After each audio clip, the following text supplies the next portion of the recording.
নবী বলেছেন হালুয়া নবীর ইউহিব্বুল হালুয়া ওয়াল আসাল, নবী ভালোবাসতেন হালুয়াকে আর মধুকে। তো মধু পাওয়া এখন খুব দুষ্কর, বুঝেন, যাও পাওয়া যায় সব ভেজালে ছাড়া পাওয়া যায় না।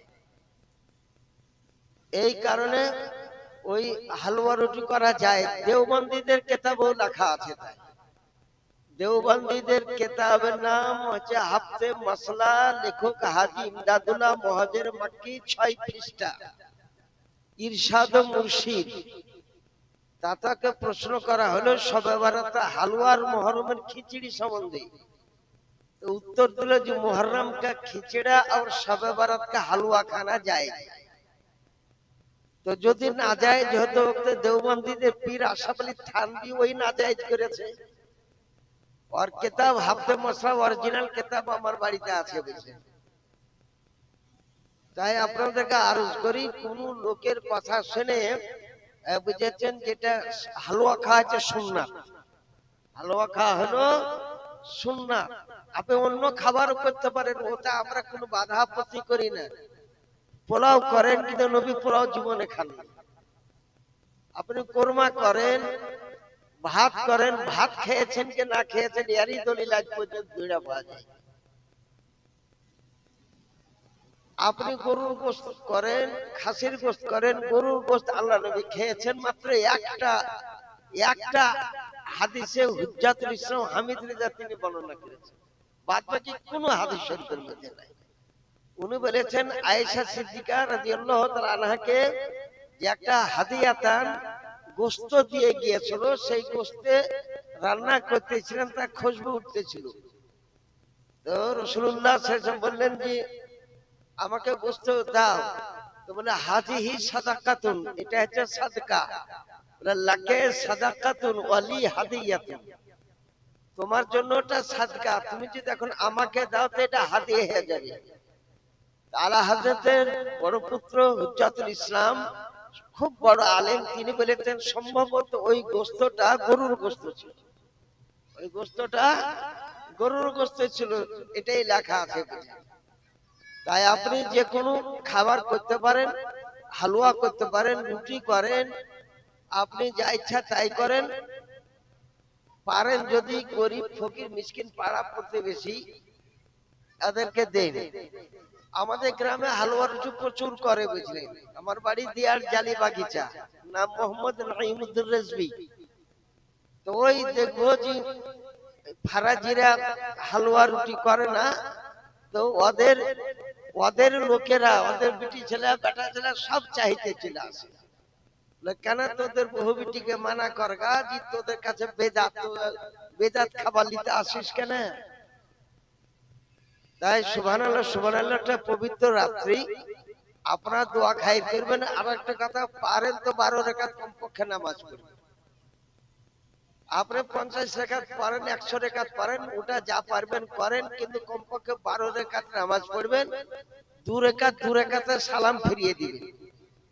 যে কোনো সূরা আপনার যেটা মুখস্থ আছে, আলাম তারা হোক না, এরকম যেটা মুখস্থ আছে, যদি দুইটাই সূরা মুখস্থ থাকে তো একটা তো আলাম তারা পড়বেন, একটা তো কুল আল্লাহ পড়ে আপনি 2 রাকাতে সালাম ফিরিয়ে দিবেন। 12 রাকাত নামাজ পড়তে 12 মিনিট টাইম নেই। কিন্তু মুসলমান সবকিছুই করতে পারে, কিন্তু নামাজের বেলাতে খুব ঘাটতি, বুঝলেন। নামাজ পড়া মুসলমানকে ফরজ আইন। আরেক কথা হচ্ছে এই শবে বরাতের নফল নামাজ এবং শবে কদরের নফল নামাজ, আর যদি কারো নামাজ কাজা থাকে তো কাজা নামাজ গেলাই আগে পড়ে।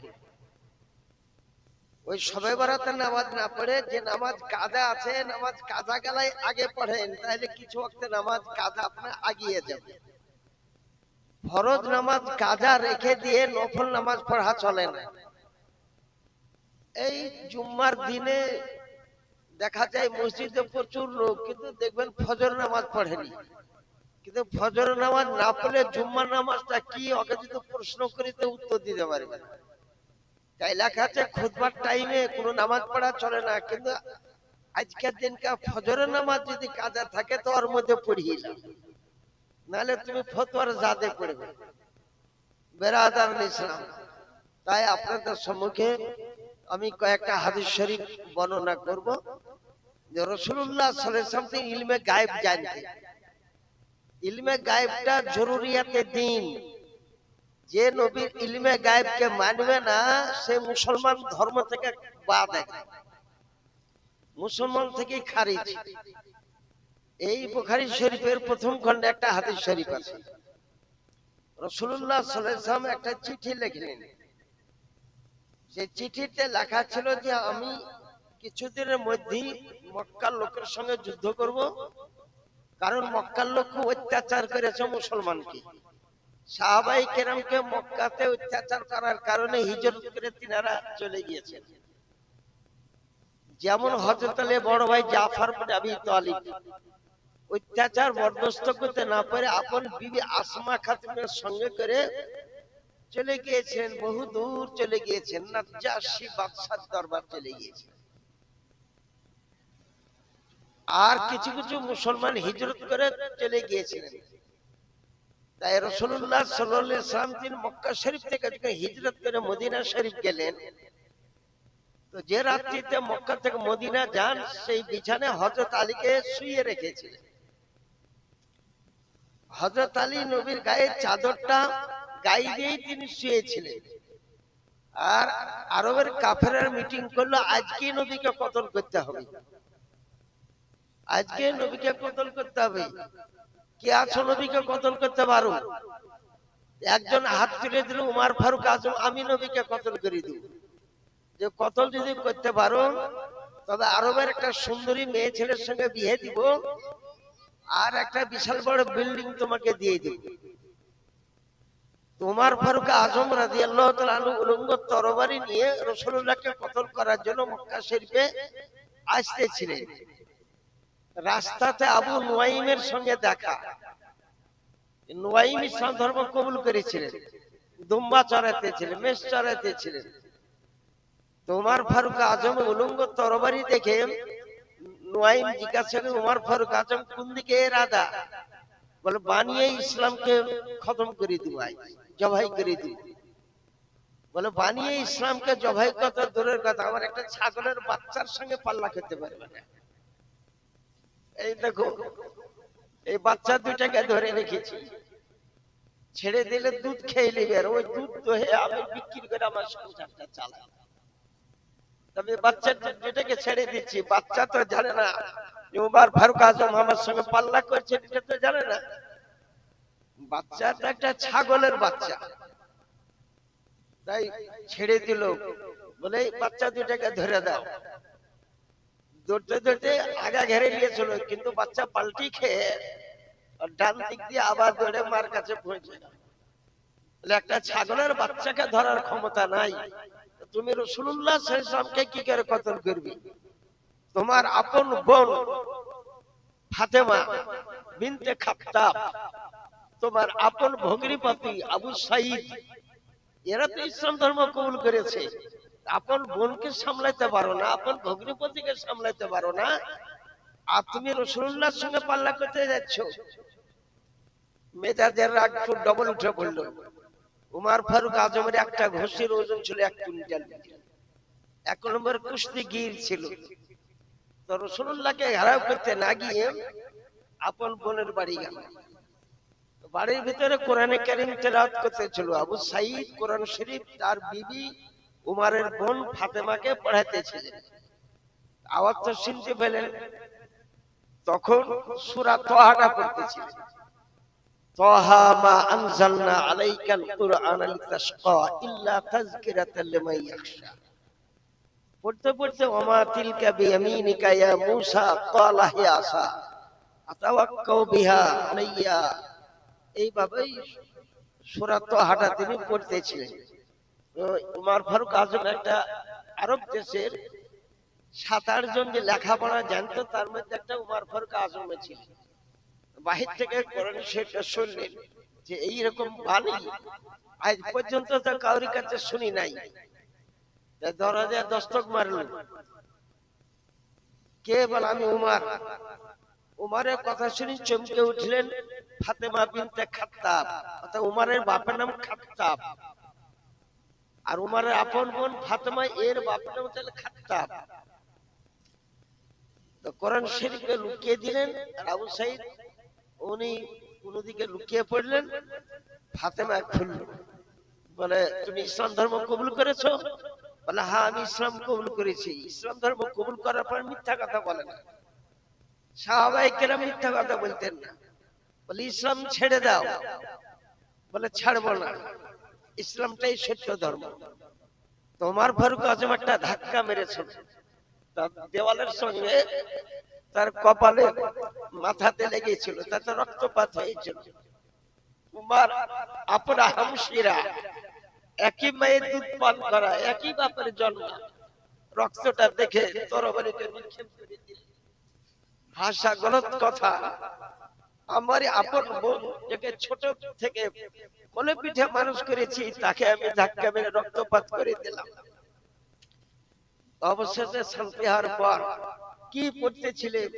বলে আল্লাহর কালাম কোরআন শরীফ। যাও তো আমি পড়ে দেখি। বলে তুমি নাপাক, নাপাক অবস্থায় কোরআন শরীফ স্পর্শ করা চলবে না, কোরআন শরীফ ছোঁয়াও চলবে না। কিন্তু ফারাজি যারা আছো, কোন লোক যদি শুনতে পাবে আমার আওয়াজ, ফারাজিরা নাপাক অবস্থাতে অর্থাৎ বিনা ওযুতে কোরআন শরীফ ছুঁয়ে নেয়।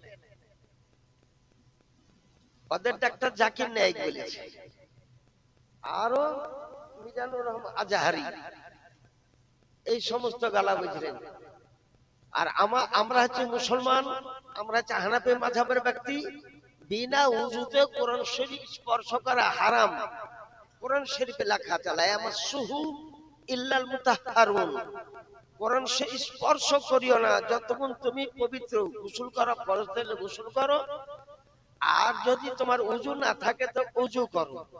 ওযু করার পর তুমি কোরআন শরীফ স্পর্শ করো। এটা হচ্ছে আল্লাহর কালাম কোরআন শরীফের কথা। ইমাম আজম আবু হানিফা রাদিয়াল্লাহু তাআলা বলেছেন সাহাল হাদিস ফাহুয়া মাযহাবি, সহি হাদিসটাই হচ্ছে আমার মাযহাব। কোন গায়ের সহি হাদিসের উপর ভিত্তি করে হানাফি মাযহাব নয়, সহি হাদিসের উপর ভিত্তি করে হানাফি মাযহাবটা। তো যাও গোসল করে এসো, ওযু করো। গোসল করে ওযু করলাম, আর তারপর আমি পড়ে শোনাচ্ছি, তুমি শোনো। শোনার পরে বললেন যে আমাকে নিয়ে চলো রাসূলুল্লাহর দরবার। হস্তপাদ বন্ধন করেনি, তরবারিটা কেড়ে নেয়নি, রাসূলুল্লাহর দরবার গিয়েছিলেন। সেখানে আমির হামজা রাদিয়াল্লাহু তাআলা গেটে প্রহরী ছিলেন।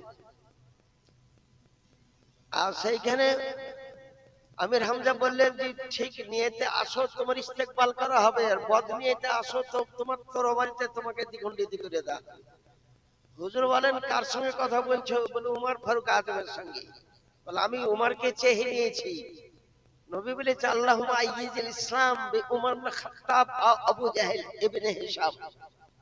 আল্লাহুম্মা আইয়িজিল ইসলাম বি উমর ইবনে খাত্তাব। উমর ফারুক আজমের জন্য দুবার দোয়া করেছিলেন, আল্লাহ ইসলামে ইজ্জত দাও উমর ফারুক আজমকে মুসলমান করিয়ে, কিংবা আবু জাহেলকে। কিন্তু উমরের নাম দুবার করেছেন, উমরেরটাই দোয়া কবুল হয়েছিল। উমরকে আসতে দিলেন, আর উমর আসার পর তিনি কালেমা পড়লে লা ইলাহা ইল্লাল্লাহ মুহাম্মাদুর রাসূলুল্লাহ সাল্লাল্লাহু আলাইহি সাল্লাম। তখন প্রকাশ্য আযান দেওয়া হতো না, কলসির মধ্যে মুখ দিয়ে আযান দিতে হতো। উমর ফারুক আজম বলে হুজুর আমাদের ধর্মকে সত্য নয় বলে সত্য, আজ থেকে প্রকাশ্য আযান দিয়েছিলেন যে 22 কিলোমিটার পর্যন্ত উম্মুলপুরাতে বেজে আওয়াজ গুনতে গিয়েছে। বিরাদারান ইসলাম, আমরা সুন্নি, আমরা হানাফি, আমরা মাসলাকে আলা হাদিস ব্যক্তি, আমরা পীরপন্থী, আমরা মুর্শিদপন্থী ব্যক্তি। আমার আলা হযরতের পীর ছিলেন সৈয়দ বংশের সন্তান আলে রাসূল মারহারা শরীফে, সৈয়দ বংশের সন্তান। তা যা হোক, উমর ফারুক আজম ইসলাম ধর্ম কবুল করে নিলেন। আবু নুআইম তা আগে থেকে করেছিলেন। তবে আবু নুআইম একটা কথা বলেছিলেন, উমর তুমি তো কুস্তিগীর, আমার সঙ্গে লড়েছো তুমি, কিন্তু আমাকে জিন্দেগিতে কোনোদিন পরাজিত করতে পারো। ঠিক না বেঠিক উমর? বলে ঠিক, আপনাকে কোনোদিনই পরাজিত করতে পারি। বলে তুমিও তরবারি বাহির করবে, আমিও তরবারি বাহির করব, দুইটার মধ্যে একজনের খতম হবে। ভাই তুমি খতম হবা নাই আমি খতম, দুইটার মধ্যে একটা যাবে। তোমার ফারুক আজম লড়াই করেননি, নবীর কাছে কালেমা পড়েছে লা ইলাহা ইল্লাল্লাহ মুহাম্মাদুর রাসূলুল্লাহ সাল্লাল্লাহু তাআলা আলাইহি ওয়াসাল্লাম। পুরা হাদিস শরীফ মেনে চলতেন সাহাবায়ে কেরামগণ। আর গায়ের মুকাল্লিদদের একটা প্রশ্ন করেছে যে আমরা হানাফি মাযহাব, ইমাম আজম বাবা কোন মাযহাবের ছিল? এগুলা ফালতু প্রশ্ন। ইমাম আজম উনি তো সাহাবায়ে কেরামকে দেখেছেন, একটা নয় দুইটা নয়, জন্ম উনার 80 হিজরিতে, 70 হিজরিতে নুজাতুল কারিতে লেখা আছে, যদি হয়তো 80 জন সাহাবীকে দেখেছেন। আর যদি 80 হিজরিতে জন্ম হয় তো উনি 52 জন সাহাবীকে দেখেছেন এবং কয়েকজন সাহাবায়ে কেরামের কাছ থেকে হাদিস শরীফে বর্ণনা করেছেন। যেমন আপনাদের জুম্মার মসজিদ, আজিমুস শান জুম্মার মসজিদ, এর ফতোয়া দিলেন কে? এর ফতোয়া ইমাম আজম আবু হানিফা রাদিয়াল্লাহু আনহু বলেছেন। ইনি বলেন মান বানালিল্লাহি মসজিদান বানাল্লাহু লাহু বাইতান ফিল জান্নাহ ওয়ালাউ কামাতহাসাতিন। কেউ যদি মসজিদে তৈরি করে দেয় কিংবা দান করে, যদিও একটা ইটের সমান, একটা পাথরের সমান দান করে, তো কাল কিয়ামতের প্রান্তরে তাকে আমি জান্নাতুল ফেরদাউসে দিব। কাল কিয়ামতে জান্নাতুল ফেরদাউসে দিব। লোকে মনে করতে যে এখানেও মসজিদ করলাম, ওখানেও করলাম, ওখানেও করলাম, 14 জায়গাতে মসজিদ। 60 বছর আগে আমি এইখানে মাদারপুরে এসেছি, আমার পীর ওরারি হুজুর সালিমউদ্দিন রহমাতুল্লাহ আলাইহির সঙ্গে আমি এসেছিলাম। কতদিন আগে, আমি 20 বছর বয়সে মুফতিগিরি। আজকাল তো মুফতি একটাও তো মনে হয় পাস করা মুফতি আপনি পাবেন না। ফতোয়া দিতে তো সঠিকভাবে ফতোয়া দেওয়ারই যোগ্য নয়, বুঝেন। ফতোয়া মানুষকে কিতাব থেকে দিতে হয়, কিন্তু তারা সব মুফতির দাবিদার। একটা জটিল মশলা হলে আর উত্তর দিতে পারবে না, বলে মুফতি মুফতি মুফতি। আর এদিকে আর একটা দল বাইরে হচ্ছে মিসবাহি। কিছু কিছু মিসবাহি, সব মিসবাহিরাই, অনেক মিসবাহি মশলাকে আলা হাতে ব্যক্তি আছে। কিছু কিছু মিসবাহি আছে যারা তাজুস শরিয়াকে মানে না। তাজুস শরিয়া বিশ্বের মধ্যে সবথেকে বড় মুর্শিদে কামিল, তিনি হাফেজ, মাত্র 1 মাসে 30 পারা কোরআন শরীফে হাফেজ হয়েছে। যিনি একজন বিখ্যাত সাবাকারী আশারাকারী ছিলেন, মিশর থেকে কেরাত পড়ে এসেছেন। মিশর থেকে ফারগুত তাহসিল উসুল কুলিয়াতে দিন তিনি পড়েছিলেন। সে তাজুস শরিয়া কাজুল কোদে দেখুন, বর্তমানে উনার সমতুল্য বিদ্যান সারা পৃথিবীতে একটাও নাই। আমি তাজুস শরিয়ার একটা ছাত্র। যে ব্যক্তি তাজুস শরিয়াকে মানে না, ও পীরকে মানা চলবে না। যে ব্যক্তি তাজুস শরিয়াকে মানে না, ও মিসবাহিকে মানা চলবে না, ও মুফতিকেও মানা চলবে না, যে তাজুস শরিয়াকে না মানে। আমার ওরারি হুজুর আহলে সুন্নাত জামাত একটা বিখ্যাত মুর্শিদে কামিল ছিলেন, একটা পীরে কামিল ছিলেন। ওরাহারের পীর সালিমউদ্দিন রহমাতুল্লাহ আলাইহি। খুলনাতে আমিও গিয়েছি।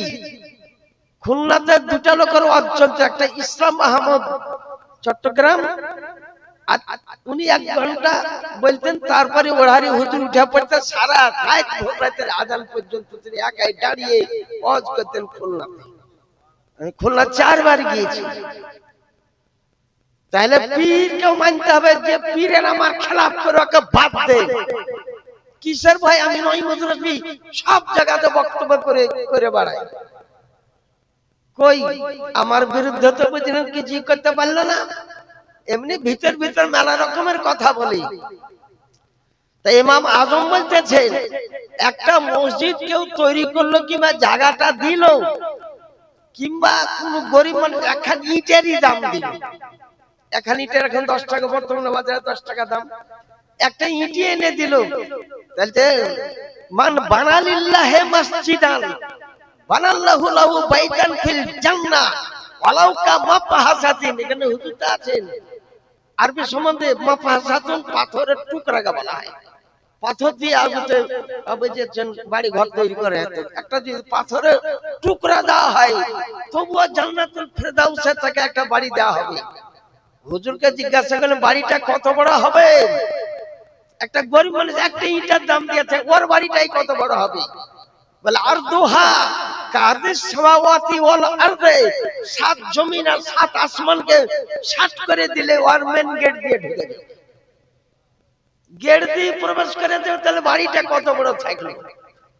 বেরাদারান ইসলাম, তো এই হাদিসটা হযরত ইমাম আজম তিনি আনাস বিন মালিক সাহাবী রাসূল থেকে তিনি এটা বর্ণনা করতেছেন।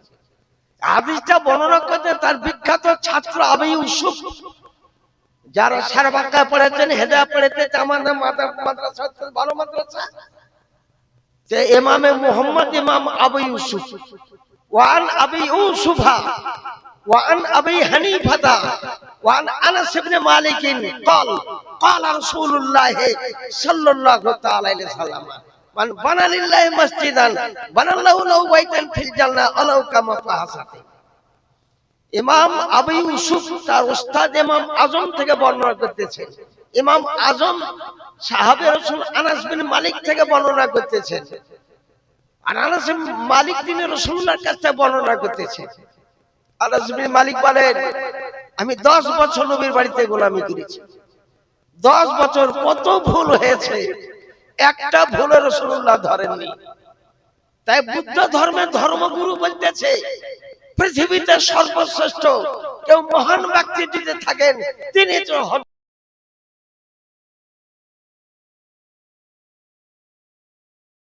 হযরত মুহাম্মদ সাল্লাল্লাহু আলাইহি ওয়াসাল্লাম।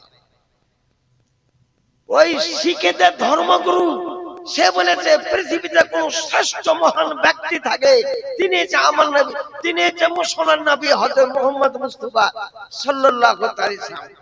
সকলেই এক কথাই বলেছে নবীর উপর মহাগুরু কোন ধর্মীয় নেতা কেউ নাই যে আমার রাসূলুল্লাহ সাল্লাল্লাহু আলাইহি ওয়াসাল্লামের মতো। 10 বছরে কত একটা রাখালের ভুল হয়, রাখালকে বালিকেরা গালি দেয়, কিন্তু রাসূলুল্লাহ সাল্লাল্লাহু আলাইহি ওয়াসাল্লাম কিছু বলেননি।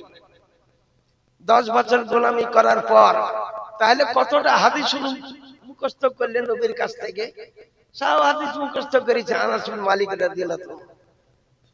তাই বিবাহ দিয়েছিলেন। এই বুখারী শরীফে 506 পৃষ্ঠাতে হাদিস শরীফ আছে। গায়ের মুকাল্লি দেখেন একটা প্রশ্ন করেছে, যৌথ মুনাজাত, একসঙ্গে সম্মিলিত মুনাজাত করা কোন হাদিস আছে, কোন জায়গাতে আছে? ওরা হাদিস পড়া জানে, মুক্তি লাইন পড়েছে, হাদিস আছে কিন্তু একটা দুইটা হাদিস নয়। যে হাদিসটার নাম বলবো ওর বাড়িতে নাই, ওর লাইব্রেরিতে নাই। আল মুস্তাদরাক লিল হাকিম, কানজুল মাল, ফতোয়া মুফতি আজম 3টে খণ্ড, ফতোয়া রাজাবিয়া 4র্থ খণ্ডে। ওরা তো এগুলো পড়ে না, এগুলো জানে না। তাতে লিখতেছে জি রাসূলুল্লাহ নামাজ পড়ার পর হাত তুলে মুনাজাত করতেন আল্লাহর কালাম, কোরআন শরীফেও লেখা আছে। আলাম নাশরাহ লাকা সাদরাক ওয়া ওয়াদানা আনকা বিজরাক আল্লাযী আনকাযা যহরাক ওয়া রাফা'না লাকা যিকরাক ফাইন্না মা'আল উসরি ইউসরা ইন্না মা'আল উসরি ইউসরা ফাইজা ফারাগতা ফানসব ওয়া ইলা রাব্বিকা ফারগাব। নামাজ যখন সমাপ্ত করবে সকলেই তোমরা আল্লাহর দরবারে হাত তুলে মুনাজাত করো।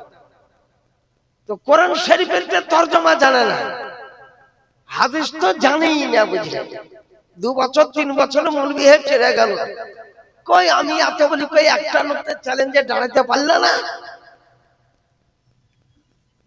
ও দাঁড়াবে না।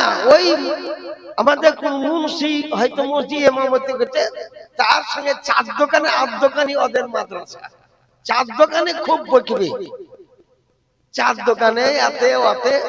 4 দোকানটা তো অধিকাংশ গীবত করারই জায়গা। তার জন্য রাসূলুল্লাহ সাল্লাল্লাহু আলাইহি ওয়াসাল্লাম বলেছেন যে সবথেকে উৎকৃষ্ট আল্লাহর ঘর মসজিদ, আর সবথেকে নিকৃষ্ট হচ্ছে বাজার। আপনারা তো রাখবেন, তো আমি বুঝতেই পারছি। তা আপনাদের রাগাতে আমার শাসনে আমাকে হাদিস শরীফ বর্ণনা করতে হবে। 4 দোকানে আর গীবত আর গীবত। তো রাসূলুল্লাহ সাল্লাল্লাহু আলাইহি ওয়াসাল্লাম বুখারী শরীফে আছে হাদিস প্রথম খণ্ডে, যে হুজুর যাচ্ছেন, তো হুজুর এক জায়গাতে দাঁড়িয়ে গেলেন, বলে হুজুর গরমের টাইম বিনক্তি জাহিরা, তখন জোহরের আজান হতে কিছুক্ষণ টাইম আছে, আর সূর্যের তাপ আরব দেশে খুব পড়ে। এই দেশে যারা হাজি আছেন, হজ করতে গিয়েছেন, আরব দেশে কিরকম লুট হাওয়া বহে, এই কারণে ব্রিজের তলে এসি করে দিয়েছে, বিল্ডিং এ এসি, পায়খানাতে এসি, পেশাবখানাতে এসি, সব জায়গাতে কোন বড় গাছ থাকলে ওখানে এসি ফিট করে দিয়েছে, যাতে মানুষ ওখানে যে একটু ঠান্ডা ঠান্ডা হয়। বড় বড় এসি, ছোটখাটো এসি নাই। বিশাল আপনাদের মসজিদে, অন্যান্য মসজিদে এসি গেলে দেখতেছে তার 3 গুণ বড় বড় এসি বুঝেছে লাগানো আছে। তো রাসূলুল্লাহ সাল্লাল্লাহু আলাইহি ওয়াসাল্লাম গরমের দিন জান্নাতুল গারকাদ একটা কবরস্থানের নাম। আরব দেশের লোক কবরস্থান শব্দ ব্যবহার করে না, জান্নাত শব্দ ব্যবহার করে। আমরা কি করব, আমরা হচ্ছে ভারতীয় লোক, ভারতবর্ষে বাস করি, গোরস্থান কবরস্থান। কিন্তু আরব দেশের লোক, আমি 4টা কবরস্থান জিয়ারত করেছি। জান্নাতুল বাকি মদিনা মুশরিফের সম্মুখে, আর হচ্ছে জান্নাতুল গারকাদ ইন্ডিয়ান ওই ডাক্তাররা যেখানে থাকে ওই রাস্তার উপর দিয়ে যেতে হয়। তারপর একটা জান্নাতুল মুআল্লা মক্কা শরীফে, যেখানে খাদিজাতুল কুবরার কবর শরীফ আছে। আর জান্নাত হাস্যে কৌকাব দেখেছি। আর সময় তো আমাদের, আমি তো হজ করতে গিয়েছিলাম, 45 দিন মাত্র টাইম ছিল। আর টাকা তো আমাদের সীমিত টাকা, তা যারা হাজি সাহেব তারা জানেন, জমা দিয়ে কিছু আমরাকে ফেরত দেয়, সেই টাকাটাই খাবার টাবার 45 দিনকার খাবার সমস্ত কিছু ব্যবস্থা করতে হয়। তো জান্নাতুল গারকাদ কবরস্থানের উপর দিয়ে রাসূলুল্লাহ সাল্লাল্লাহু আলাইহি ওয়াসাল্লাম যাচ্ছে, হঠাৎ নবী আমার দাঁড়িয়ে গেলেন। হুজুর এখানে দাঁড়ালেন কেন? বলে এখানে 2টা কবর আছে। তাই সবে কদর রাত্রিতে মুসলমান আপন বাপেরও কবরটা জিয়ারত করতে যায়, যার রূহ পর্যন্ত আপন বেটার বাড়িতে চলে আসে, যার মায়ের রূহ আপন বেটার বাড়িতে চলে আসে, সারা রাত্রি দরজায় দাঁড়িয়ে থাকে। দেখলো তার বেটা মিলাদি বা কাকে বলে, মহফিলা কাকে বলে, কবর জিয়ারত কাকে বলে, সারা রাত দিন পারলো, আফসোস করতে করতে যায়। আর তখন আল্লাহ রাব্বুল আলামিন বলেন, আবার একে আগুনের জিঞ্জির দিয়ে আবার বেঁধে দাও 1 বছরকার মতো। এই কারণে এটার নাম হচ্ছে লাইলাতুল বারাত, ছুটির রাত্রি। গোরস্থান থেকে, মুর্দাবাদ থেকে ছুটি দেওয়া, মুসলমানই ছুটি পায়, কাফেরেরা পাবে না। এখানে 2টা কবর আছে। বলে হুজুর এটা কবর কতদিন আগকার কবর? বলে এই জামানে মুসা কালিমুল্লাহ, মুসা নবীর আমলের কবর, 1000 বছর আগকার কবর। তো হুজুর দাঁড়ালেন কেন? বলে কবর বসে আমাকে দেখে চিনতে পেরেছে। নবীর জন্মের এদিকে হলো 1500 বছর, এটা 1447 চলছে, আর নবী 50 বছর বয়সে হিজরত করেছে। তাহলে দেখেন 1500 বছর হয়ে গেল। আর ওদিকে 1000, 2500 বছর আগকার একটা গোরস্থানের মুর্দা ব্যক্তি, একটা মাটির তলের কবরের ব্যক্তি আমার রাসূলুল্লাহকে চিনে নিল। আর আপনারা আল্লাহ নবীকে কেউ বড় ভাই বলতে একটা প্রতিবাদ করতেছেন না। যে প্রতিবাদ করবে না, কাল কিয়ামত আপনাদের তাকেও গ্রেফতার করা। কারণ আমরা সুন্নি, আমার বাপকে যা ইচ্ছা তাই বলেন, কিন্তু আমার রাসূলুল্লাহকে বললে শুনবো না, আমার নবীকে বললে শুনবো না। আমার নবী যেটা বলেছেন ওটাই কথা উল্লেখ করে গিয়েছেন, তাজুস শরিয়া ফতোয়া, তাজুস শরিয়াতে ওটাই উল্লেখ করা আছে। কি বলছে হুজুর? বলছে যে হুজুর আমাদের কবর আযাব হচ্ছে, হাজানে কবরান তু আযাবান, এখানে 2টা কবর আছে, 2টিকে আযাব হচ্ছে। কি কারণে আযাব হচ্ছে? বলে ছোট কারণে আযাব হচ্ছে, বড় কারণ নাই, ছোট কারণ। কি কারণে হুজুর? বলে ফাআম্মাল আউয়াল ওয়া হুয়া নামিমা, এই যে ডান দিকের এই কবরটাকে দেখতে ই ছিল নামাজ রোজা সবই করতো, কিন্তু চুগলখোর ছিল। এর কথা ওকে লাগাতো, ওর কথা ওকে লাগাতো, ওর কথা ওকে লাগাতো। নঈমুদ্দিন রেজভির কথা শুনিস না, আর কারি শুনিস না। এখন যেমন ওই সমস্ত লিয়ে আসছে যে একদম মুহাক্কিক মাসাইলে যাবে, কত মুহাক্কিকে দেখলাম। এই কারণে কাজে চুগলখড়ি করার জন্য আপনাকে বলবো যে চুগলখড়িটা করে না। চুগলখড়ি করতে হলে মিথ্যা কথা বলতে হবে। আর যেন তুমি তোমাকে পিটতে চেয়েছে, আর ও আমার মতন ওকে পিটবে, ওকে না দেখা দাম না, এই বুঝেন ঝগড়া লেগে। ওয়াম্মাল আখার ফালায়াম জাহু আনিল বাউলে, আরে বাদিকার কবরটা দেখছো যে পেশাব ফেরে পানি ব্যবহার করতে না, কুলুপ ব্যবহার করতে না, কিংবা পেশাবে এমন জায়গাতে পেশাব করতে পাথরের উপর পেশাবের ধারাটা পড়তো আর ফিনকি উড়ে এসে আর কাপড়ে উঠতো, ওগুলাকে কিছু মনে করতো না। এই কারণে একে ওয়াজা হয়েছে ওমাই ইউআজ্জাবানি মিন ফি কাবীরিন, খুব বড় কারণ নাই, ছোট কারণে একে আযাব হচ্ছে। কবরবাসী আবার কি বলছে শুনেলেন, আমরা পাপী তাপি, আমরাও পাপী, আমিও পাপী, কিন্তু সব সময় তো আমরাকে তওবা ইস্তেগফার পড়তে হবে। আর আমরা রাসূলুল্লাহর দরবারে ফরিয়াদ তলব করতে, ইয়া রাসূলুল্লাহ, আল্লাহর দরবারে ফরিয়াদ আমাদের মাফ দেন। আর বলছে শিরক শিরক শিরক, নবীর কাছে চাইলি বলে শিরক, নবীর কাছে ওসিলা তলব করলি শিরক, পীরের দরবারে ওসিলা তলব করলে শিরক। এই শিরক শিরক করনেওয়ালা আমাদের মুসলমানকে গুমরাহ করে।